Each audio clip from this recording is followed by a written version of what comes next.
చదువు అంటే ఏమిటండి? ఇవాళ ఒక స్కూల్‌లో అడ్మిషన్ తీసుకోవాలి. హ్మ్. స్కూల్ బస్ వస్తుంది. 8కి వస్తుంది. మనం వాడికి డ్రెస్ అది వేసి పంపిస్తే వాడు అక్కడ వెళ్తాడు. మళ్ళీ 3:30, 4కి వస్తాడు వాడు. అదా? అంటే కాదు. మన దగ్గర చదువు యొక్క ధారణ వేరు. భారతీయ చదువు ధారణ ఏమిటంటే, గురువుగారు లేవటానికి ముందు లేవాలి. గురువుగారు పడుకున్న తర్వాత పడుకోవాలి. ఓహ్! చదువు యొక్క కాలం డ్యూరేషన్ ఎంత అంటే 4 గంటలు, 5 గంటలు కాదు. హ్మ్. 17, 16 అవర్స్ తపస్సు. బ్రాహ్మీ ముహూర్తంలో 4 గంటలకి మొదలైనటువంటి ఈ కాలాంశం రాత్రి 9 వరకు సాగాలి. అది ఎలా సాగాలి అంటే, ఒక పక్కన డ్రెస్, పుస్తకాలు, బిల్డింగ్, ఫీజు, స్టేటస్ సింబల్ ఒక పక్కన.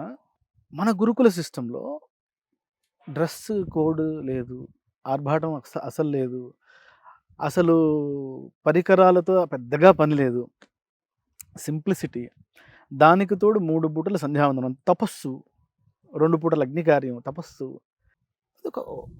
అదొక లోకం. అక్కడ అది విద్య, తపస్సు అక్కడ. ఇక్కడ విద్య ఒక సంపాదనకి ఒక టూల్ని తయారు చేసుకోవటం. 2 విడి ధోరణులు.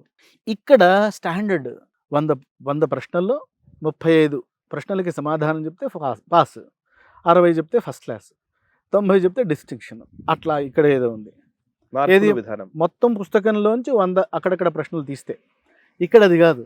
వేదంలో, శాస్త్రంలో, మనదైన భారతీయ విజ్ఞానంలో 99.9% మార్కులు కూడా ఫెయిలే. Only 100% pass. ప్లస్ దీంట్లో చాయిసే లేదు. నీకు ఎంత కోర్సు ఉందో మొదటి రోజు మొదలుపెట్టిన శ్రీ గురుభ్యో నమః దగ్గర నుంచి ప్రారంభించి అధ్యయనం పూర్తయ్యేంత వరకు చెప్పిన ప్రతి అక్షరము నీకు గుర్తుండి తీరాల్సిందే.